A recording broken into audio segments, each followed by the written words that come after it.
സമീപകാലത്ത് താങ്കളുടെ വളരെ നിർണായകമായ ചില ഇടപെടലുകൾ ലോകം കണ്ടിട്ടുണ്ട്, സവിശേഷമായി ഇന്ത്യയും കേരളവും കണ്ടിട്ടുണ്ട്.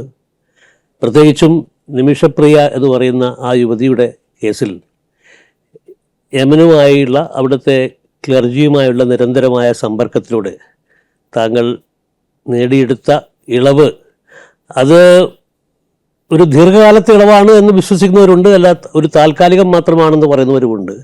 എന്താണ് ഉസ്താദ് അവിടുത്തെ ആ ഇൻ്ററാക്ഷൻസിൽ, അവിടുത്തെ ഇടപെടലുകളിൽ സംഭവിച്ചത് എന്നൊന്ന് വിശദീകരിച്ചാൽ നന്നായിരുന്നു.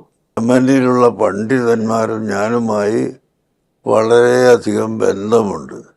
ആ പണ്ഡിതന്മാർ പറഞ്ഞാൽ ഈ കക്ഷികൾ കേൾക്കുമെന്ന ധാരണയും ഉണ്ട്. മാത്രമല്ല, ഇസ്ലാം മതത്തിൽ ഇങ്ങനെ പ്രായശ്ചിത്തം നൽകി മാപ്പ് കൊടുക്കുക എന്നൊരു നിയമം ഉണ്ട് എന്ന് പലർക്കും അറിയുകയില്ല. അത് അറിയാനും കാരണമായി മാപ്പ് കൊടുക്കൽ രണ്ട് വിധത്തിലുണ്ട്. ഒന്ന്, യാതൊന്നും വാങ്ങാതെ മാപ്പ് കൊടുക്കുന്ന സ്വഭാവമുണ്ട്. വാങ്ങിക്കൊണ്ട് അതിന് ദിയത്ത് എന്നാണ് അറബി ഭാഷയിൽ പറയുന്നത്. ആ ദിയത്ത് കൊടുത്തിട്ട് മാപ്പ് ചെയ്യണം ഉണ്ട്. മാപ്പ് ചെയ്യാതിരിക്കുന്നവർക്ക് അത് പറയേണ്ടതില്ലല്ലോ. അപ്പം അങ്ങനെ ഇവർ ദിയത്ത് കൊടുത്തുകൊണ്ട് മാപ്പ് ചെയ്യുമോ എന്ന് ചോദിക്കാനായി യമൻ പണ്ഡിതന്മാരോട് ഞാൻ ആവശ്യപ്പെടുകയും അവർ ചോദിച്ച് ആ ജഡ്ജി അടക്കമുള്ള ആളുകളെ വിളിച്ചു വരുത്തിയിട്ട് അവരുമായി സംഭാഷണം നടത്തുകയുമാണ് ചെയ്തിട്ടുള്ളത്. ഇതിൽ നിന്ന് നമ്മുടെ മാനവികത തെളിയിക്കാൻ സാധിക്കും എന്നാണ് ഞാൻ അവരോട് പറഞ്ഞിട്ടുള്ളത്. എന്താണ് നിങ്ങൾക്കിതിൽ പ്രത്യേകമായ ഒരു ഉദ്ദേശമെന്ന് അവരിങ്ങോട്ട് ചോദിച്ചപ്പോൾ, മാനവികത എപ്പോഴും പ്രസംഗിക്കുന്നവരാണ് ഞങ്ങൾ, അത് പ്രത്യക്ഷത്തിൽ പ്രകടമാക്കി കാണിച്ചു കൊടുക്കുന്നത് എല്ലാ ആളുകൾക്കും നന്നായിരിക്കുമെന്ന മറുപടി കേട്ടപ്പോഴാണ് അവർ ഇതിന് തയ്യാറായത്. അവരുമെല്ലാം ഇസ്ലാം ഒന്ന് തന്നെയാണല്ലോ, അവിടെയും ഇവിടെയുമെല്ലാം. ഞങ്ങൾ ഇസ്ലാം മതം മാത്രമാണ് അള്ളാഹുവിൻ്റെ മതമെന്ന് പറയുന്നതോടൊപ്പം മറ്റുള്ള മതക്കാരെ ഹനിക്കുകയോ അവരെ എതിർക്കുകയോ പരസ്യമായോ രഹസ്യമായോ എതിർക്കുകയോ പരിഹസിക്കുകയോ ഒന്നും ചെയ്യാത്തവരാണ്.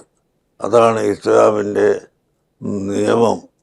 ഇസ്ലാം മാത്രമാണ് അള്ളാഹുവിൻ്റെ അടുക്കൽ സ്വീകരിക്കപ്പെട്ട മതമെന്ന് പറയുന്നതോടൊപ്പം മറ്റ് ഏത് മതക്കാരും ഏത് ആശയക്കാരും ഉണ്ടെങ്കിൽ അവരെ പരിഹസിക്കാനോ തരം താഴ്ത്താനോ പാടില്ലെന്നും ചീത്ത പറയാൻ പാടില്ലെന്നും വ്യക്തമായി തന്നെ ഖുർആൻ പഠിപ്പിച്ചിട്ടുണ്ട്. എങ്കിൽ മാത്രമേ ഈ ഭൗതിക ലോകത്ത് ജീവിതം സുഗമമാവുകയുള്ളൂ. ആ അടിസ്ഥാനത്തിൽ തന്നെയാണ് ഞാൻ ഇവിടെ മനുഷ്യത്വം മാത്രം പരിഗണിച്ചുകൊണ്ട് ഇത് പറഞ്ഞിട്ടുള്ളത്. അത് ക്രിസ്ത്യനോ അല്ലെങ്കിൽ ഹിന്ദുവോ മുസ്ലിമോ എന്ന നോട്ടമൊന്നും ഇല്ലാതെ ഞാൻ പറയാൻ കാരണം മനുഷ്യത്വത്തിന് വില കൽപ്പിക്കുന്നു എന്ന് ലോകത്തിന് പഠിപ്പിച്ചു കൊടുക്കാൻ വേണ്ടിയാണ്. മതസൗഹാർദ്ദം എന്നിങ്ങനെ വായ കൊണ്ട് പറഞ്ഞു നടക്കുന്ന ശബ്ദം മാത്രം പോരാ, എല്ലാ മതങ്ങളുടെയും ഇടയിൽ സൗഹൃദം കാണിക്കണം എന്ന നിലക്ക് ഒരു മനുഷ്യത്വം എന്ന ഒരവസ്ഥയാണ് ഞാൻ അവിടെ കാണിച്ചിട്ടുള്ളത്. ഇന്ത്യ ഗവൺമെൻറ്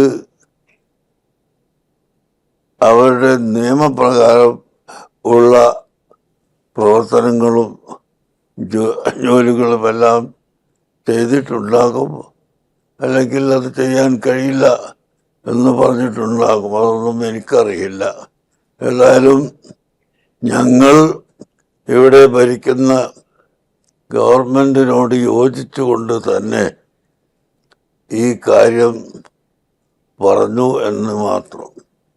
ഓരോ ദിവസവും കേന്ദ്ര ഗവൺമെൻറ്റിന് ഈ വിവരം ഞങ്ങൾ കൊടുത്തുകൊണ്ട് ഇരുന്നിട്ടുണ്ട്.